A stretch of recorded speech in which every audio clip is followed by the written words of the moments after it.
Radio City Joke Studio. Hello મારા વાલા ગુજરાતીઓ, કેમ છો? Welcome to radio city joke studio. અને કિશોર કાકા, કેમ આમ ડિપ્રેશન વાળી ખિસકોલી જેવું મોડું કરીને બેઠા? ભરાઈ ગયેલા. હું તો ઉભા છું. મને તારી કાકી એવું કે મને 5,000 આપજો, મારે પિયર જવું છે અઠવાડિયું. અને કહે છે કે એક અઠવાડિયું તમારું જમવાનાનું મેં સેટ કરી દીધું છે સામેવાળી પાડોશણના ઘરે. હું તો ખુશ થઈ ગયો. મેં તો 10,000 આપ્યા. મેં કીધું તું 10 દિવસ રોકાઈ જજે, વાંધો ને, અમારી ચિંતા ના કરીશ એમ. પછી હવે આ વાતને 5-6 દિવસ થઈ ગયા છે, પિયર જતી જ નથી. લા હું યાદ કરાવું તો મને કે તમારે શું ઉતાવળ છે એમ. હવે આ ઓવરઓલ છે ને પાડોશણના ચક્કરમાં 10,000 નો ચૂનો લાગી ગયો એવું થયા કરે છે મને. તમારી આ તો કેમ આવું બધું થાય છે? એવું નહીં, લા પાડોશન છે પણ એવી ને, આમ સ્લોલી સિગ્નલ આપે છે. શું વાત કરો છો? હમણાં તારી કાકી હાથે મસ્ત ઝઘડો આમ બધું થતું હતું, બોલાચાલી જોરદાર. એમાં પાડોશાને ગીત વગાડ્યું મનોજ કુમારનું. કોઈ જબ તુમ્હારા હૃદય તોડ દે, તડપતા હુઆ જબ કોઈ છોડ દે, તબ તુમ મેરે પાસ આના પ્રિય, મેરા દર ખુલા હે, ખુલા હી રહેગા તુમ્હારે લીએ. આવું વગાડ્યું? હા. પછી એકદમ શાંતિ છવાઈ ગયેલા, ઝઘડો પૂરો. એમ? કાકી ઉભી થઈ, જોશથી બારી બંધ કરીને પછી મારા માટે ચા બનાવવા માંડી. ક્યાં વાત હે? તારે પણ આ 10,000 ની જે લૂંટ થઈ ગઈ ને ઘરે, આ તારી કાકીએ દાવો કરી નાખ્યો નહીં? ખબર નહીં, હવે કાકી છે. હું કરું? કઈ નહીં. સ્ટે ટ્યુન વિથ કિશોર કાકા only on radio city 91.1. Only on Radio City. Radio City Joke Studio. Welcome back. કાકા, હા ભાઈ, આ લગ્નની સિઝન ચાલે છે ને, તો મારે એવું પૂછવું છે કે પુરુષો અજાણતા નાના નાના ગુના કરી નાખે છે, એ વાત સાચી? ખરું ને, એવું તો આપણે લોચા બહુ મારી એટલે આપણે એવું જ્યાં ઘેર બેઠા હોય ને તો લાઈટ પંખા બંધ ના કરે આપણે ને. હા, સોફા પર જેમ તેમ બેહવાનું. અને તું માર્ક કરજે, મહેમાન આયા હોય ને એ જ સોફા પર સરખું બેસતા હોય, બાકી આપણે તો હાવ આડાવડા જ બેહીએ છીએ. બરાબર. પછી પાણીની બોટલ ગમે ત્યાં મૂકી દે, બેડ કે સોફા પર બેસીને ખાય, પોતું કર્યું હોય ત્યાં જ પગલા પાડે, જમતા જમતા મોબાઈલમાં વાતો કરે, રાત્રે મોડે સુધી જાગે, મોબાઈલ મચેડે. બરાબર છે. આમાં પણ કંઈક બાકી રહી ગયો તો મિત્રો તમે કોમેન્ટ કરી શકો છો. કરશે. અને આપણે પુરુષો ભોળા છે કે ડોબા એ ખબર નહીં પડતી. ખબર છે શું થયું? એકદમ હમણાં મેં એક જગ્યાએ વાંચ્યું, ચાઇનાએ પોતે જ બોયકોટ ચાઇનાની એવી ટી શર્ટો બનાવી. હે? હા, બોયકોટ ચાઇના એમ? હા, એવી 3 કરોડ ટી શર્ટ બનાવી. અને ભારતમાં આવતાની હાથે બધી જ વેચાઈ ગયેલા. બધા પુરુષો પહેરીને ફરતા હતા. અલા પણ ચાઇનાએ જ બનાવી છે ને એ જ કમાય છે. એટલે આપણે આવું અજાણતા બધા ગુના કરી નાખીએ છીએ. બરાબર છે. સ્ટે ટ્યુન વિથ કિશોર કાકા only on radio city 91.1. Only on Radio City. Radio City Joke Studio. Welcome back. કાકા, હા, લગ્નની સિઝન ચાલે છે ને, તો ઘણાના સવાલ આયા છે. હું છે ઈશાની બેન એમ પૂછે છે યુટ્યુબ પર કે પુરુષો ભૂલક્કડ બહુ હોય છે અને ઝઘડો એનો જ થાય છે, એ વિશે કંઈક કહો. વાત સાચી છે. એમ? નામ યાદ ના રહે, નંબર યાદ ના રહે, તારીખો યાદ ના રહે, કંઈક કીધું હોય ને કંઈક લઈને આવે ઘેર, પ્રસંગો ભૂલી જાય. આ બધું તો ખરું, સાચી વાત છે. અચ્છા, એટલે તમે એગ્રી થાવ છો ને? એટલે આ તો ઠીક, સુંદર સ્ત્રીને જોઈને તરત ભૂલી જાય કે પોતે પરણેલો છે. અને આ ભૂલી જવાના કારણે ઝઘડો થાય છે, એ વાત સાચી. પણ બેન, તમને એટલું પણ કહી દઉં કે પરિણામે છેલ્લે ઝઘડામાં પુરુષ હોય છે જ ક્યાં? કેમ એટલે? હસબન્ડ વાઈફ વચ્ચે વ્યવસ્થિત આર્ગ્યુમેન્ટ ચાલતો હોય, ઝઘડો ચાલતો હોય, એમાં અચાનક આંસુઓનો વરસાદ થાય અને પછી ડકવર્થ લુઈસના નિયમ પ્રમાણે પતિ હારી જાય. અને જો ના રડે તો પછી એટલું બધું બોલી જાય કે પેલાને કાપો ને તો લોહી ના નીકળે એવો થઈ જાય. હમણાં એક બેને છે ને પોતાના જ હસબન્ડને એવું કહીને ચૂપ કરાવી દીધો કે વધારે હોશિયારી ના મારો, જેટલું મગજ તમારી પાસે છે ને એટલું તો મારું ખાલી ગરમ રહે છે. એટલે પતિ પત્ની વચ્ચે યુદ્ધ તો રહેવાનું, કેમ કે એકને સત્તા જોઈએ છે ને એકને આઝાદી. બરાબર. આ તો કેવું લગ્નની સિઝન આવી ને એટલે બધું કહી દેવાનું, બાકી જેને જેવું નક્કી કરવું હે. હા, બરાબર છે, બરાબર છે. સ્ટે ટ્યુન વિથ કિશોર કાકા only on radio city 91.1. Radio City. Radio City. Joke Studio, Joke Studio, Joke Studio. Phone આવ્યો કાકા. હા લેજો. હેલો. હા જીજુ કેવું જા? અલા મહેશ કઈ ગયેલા તું? બસ આપણે તો એ જ રૂટીન ચાલે છે, કેચઅપ કરવાનું, બ્રેકઅપ થવાનું ના બધું. તારે તો તું પાછું નવું હું લાયો? કઈ નહીં, હમણાં બધું એક નક્કી થયું હતું જીજુ, અને હું ડેટ પર જવા માટે મેં છે ને ટી શર્ટ નો ઓર્ડર કરેલો. તું ડેટ પર જતો તો? તારે આ તે ટી શર્ટ નો ઓર્ડર કર્યો તો, પણ ટી શર્ટ ની ડિલિવરી થાય ને પહેલા જ બ્રેકઅપ થઈ ગયું. અલા શું લા કેમ થાય છે તારી આ આવું બધું? હું ખબર યાર જીજુ. કોણ હતી છોકરી? કેવી હતી? શું થયું? કેમ બ્રેકઅપ થયું? કંઈક તો કે. આમાં કેવું છે જીજુ, જો તમને ખબર છે, મને મારી ઉંમર વાળી છોકરીઓ તો મળતી જ નહીં. તો તે મેં બહુ મહેનત કરીને 46 વર્ષની બેબીને પ્રપોઝ કર્યું. 46 વર્ષની બેબી? હા, એમ પછી એમાં થયું, મારા ભાઈબંધો ખરા ને એ બધા ભેગા થઈને એને આંટી આંટી આંટી કહીને બધું બ્રેકઅપ કરાવી નાખ્યું યાર. અલા પણ તું યાર સાંભળે છે ને? જીજુ જિંદગી પરીક્ષા લે છે, મારી પરીક્ષા. પરીક્ષા? તારા કેસમાં આખી પીએચડી ચાલે છે. કેમ એવું કહો છો? તો બધું કરે છે એવું કે તું આ ધનતેરસમાં કોક છોકરીને તું ઘેર લઈ આવ્યો છો ને? પણ એ તો એનું નામ સોનું હતું. ત્યાં સોનું નામ એટલે ધનતેરસે ઘેર લઈ આવેલા તું તો ખરો છે? પણ હવે આ બધું છોડો ને, હવે શું કરું જીજુ? લગ્નની સિઝન ચાલે છે તો એટલે મેં હવે પ્રેમમાં પડું કે લગ્ન કરું? ઓ જાણે પ્રેમમાં પડવા માટે તારી પાસે કોઈ હોય, લગ્ન કરવા માટે તારી પાસે કોઈ હોય, છે કોઈ? ના, એ તો નથી. તો પછી શાંતિથી વિચારો દે તારા કેસમાં શું કરું અને પ્રેમમાં પડું છું તો પણ હવે જીજુ પ્રેમ એટલે છે ને જીવનનો પ્રકાશ. હું બોલ્યો? પ્રેમ એટલે જીવનનો પ્રકાશ. હા તો લગન એટલે એ જ પ્રકાશનું લાઇટ બિલ. પણ ના ખબર પડી. તને નહીં પડે, તું ઉતાવળ ના કર ને, તારા કેસનું કંઈક સૂઝતું નહીં મને. પછી વાત કરીએ, મૂકી દે અત્યારે.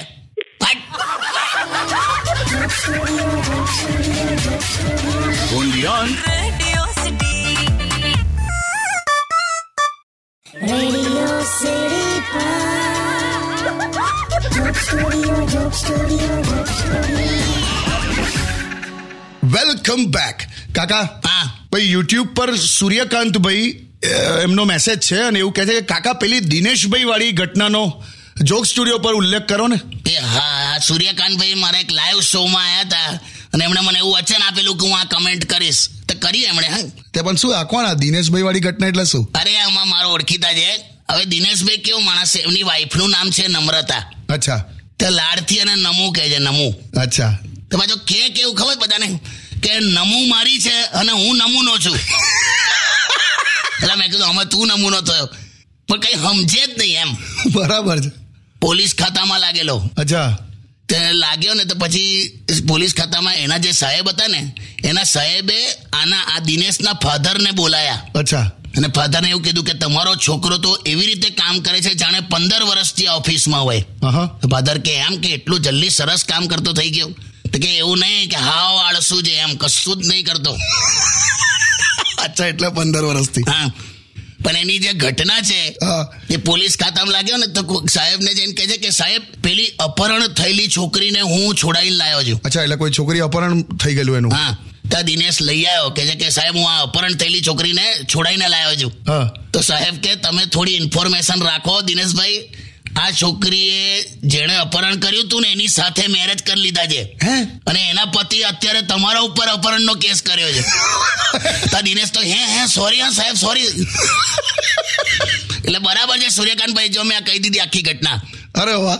સ્ટેડિયમ વિથ કિશોર કાકા only on radio city 91.1.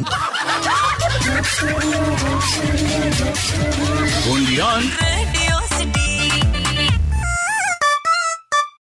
Radio City. Joke Studio, Joke Studio, Joke Studio. Welcome back. હું કૌલા જય કાકીને ફોન લગા ને. ઓહો, આજે પહેલી વાર સામેથી. એવું નહીં, લાઈન તબિયત નહીં હારી. શું થયું? લગાને કહું છું, એને દાઢમાં તકલીફ છે અને બોલાતું નહીં. એમ? દાંતનું થયું? હા, હું મને થોડી દાપણની દાઢ આવેલા તો હશે, પૂછવા દે ને એને. હેલો. કેમ આવું બોલે છે? અરે નથી બોલાતું સરખું મારાથી. હા એ તો ખ્યાલ આવ્યો. સાંભળો, તમે ડોક્ટરની અપોઇન્ટમેન્ટ લઈ લો ને, મારાથી બોલાતું નથી. હા, એ 2 મહિના પછીની મળે છે અપોઇન્ટમેન્ટ. અરે ના ના, હવે તમે મને કહું કાલે જ અપાઈ દો. એટલે કોઈ માણસ 2 મહિના શાંતિથી જીવે એમાં તને વાંધો છે? હા તમે તો. હલો, મેં સાંભળ્યું હો બધું.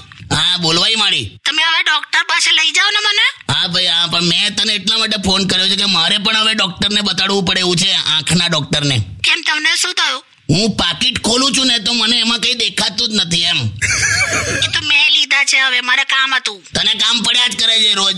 અને મને કહેતો ખરી કે તે કાઢ લીધા પૈસા. એમાં કહેવાનું શું, આઈ એમ યોર વાઇફ. તે મને ના ખબર હોય એવું. તમે છે ને ખાલી અત્યારે ડોક્ટરની અપોઇન્ટમેન્ટ લો મને, અને એમાં પાછી મને શરદી થઈ છે, નાક બંધ થઈ ગયું છે. શરદીને લીધે નાક બંધ થઈ ગયું? આ શરદીની અસર એના જીભ પર કેમ નહીં થતી? કાકા તમે એ બધું સાંભળે છે? તમે ટાઈમ પાસ ના કરો ને, લઈ લો અપોઇન્ટમેન્ટ. હાલી આ લઈ લઉં, મૂકી દે હવે ફોન. ચાલ, આવું પૈસા કાઢી લીધા કાકીએ. દર વખતે આવું કરે. એટલે અત્યારે મારું દિલ કહે છે કે હું પીઝા બર્ગર ખાઉં, પણ મારું પાકીટ છે ને એવું કહે છે કે હું દાબેલી જ ખવાશ. અપોઇન્ટમેન્ટ લઈ લેજો ડોક્ટરની. અલા હા, એ તો અલા ડોક્ટર ઓળખે જ છે. અને આપણે અપુન તો બચ્ચન જૈસા હે. એટલે હમ ભી વો હે જો કભી કિસી કે પીછે ખડે નહીં હોતે. હવે બચ્ચનના અવાજમાં કરો, બચ્ચનના અવાજમાં. જહાં ખડે હો જાતે વહાં બેઠને કી જગહ નહીં હોતી है. અલા એવું થોડું છે, હું બેઠને કી જગહ નહીં. લાઈન વहीं से शुरू होती है, એવું કંઈક છે. તને ખ્યાલ આવી ગયો ને તો ઘેર જતો રહે. હા ઓકે. સ્ટે ટ્યુન વિથ કિશોર કાકા only on radio city 91.1. Radio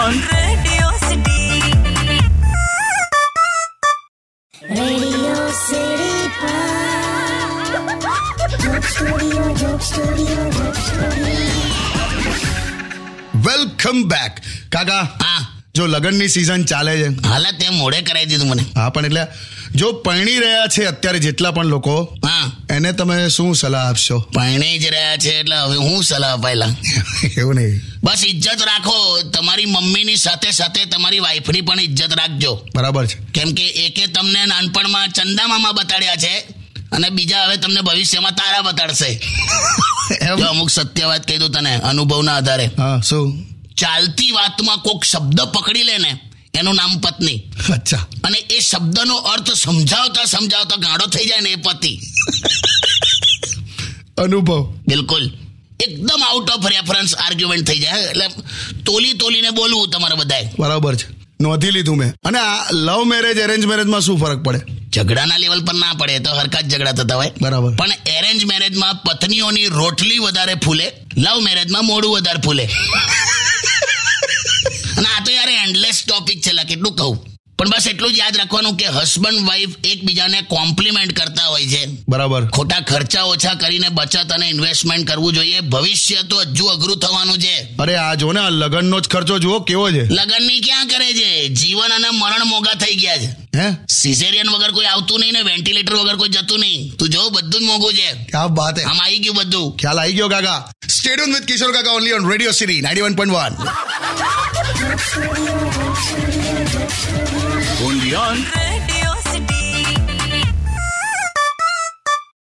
Radio City Joke Studio. Welcome back. કાકા, હા, હમણાં થોડા દિવસ પહેલા હું એક લગ્નમાં ગયો ને તો ત્યાં એક કિસ્સો થયો. હું થયું? બહુ જ બધું વેડિંગનું બધું ચાલતું હતું. હા, એમાં કોઈ એક ભાઈની અંદર પેલું વસ્તુ વળગી. એટલે હાથમાં વાળું. હા, પછી શું બધા ધમ પછાડા ચાલુ, લોકો દોડા દોડ, ચીસા ચીસ, ભૂત ભૂત ભૂત ભૂત ચાલુ થયું. પછી ખબર નહીં, હું તો નીકળી ગયેલો ત્યાંથી. ગભરાવાનું નહીં લા. હું હોત ને તો ત્યાં ઇમિડિયેટ સોલ્યુશન આપી દેત. બોલ. કઈ રીતે? જેટલી પણ છોકરીઓ હતી ને એને એટલું જ કહેવાનું, હો, જાઓ બધા મોઢું ધોઈને આવો. હે? મોઢું ધોઈને આવો. બોલ, ભૂત ચીસ પાડીને ના ભાગી જાય ને તો મારું નામ નહીં. કરે ગલ્લા.